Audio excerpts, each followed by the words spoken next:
यो चाहिँ धनुषा जिल्लाको कुर्ता रेलवे स्टेसनमा भ्रमण गर्न आएका छौँ हैन। यो चाहिँ मेरो लागि चाहिँ फर्स्ट एक्सपिरियन्स।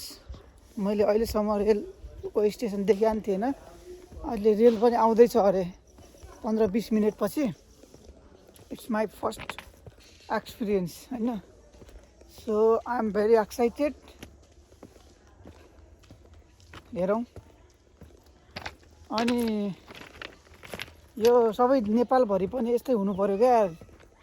खतरा यहाँदेखि जनकपुर गएको 20 रुपियाँ अरे। कति सस्तो हुँदो रहेछ भाडा त यार। यार त्यो बसमा गाडीमा अटोमा त यार कति लिन्छन्? 43-44 लिन्छन् होला।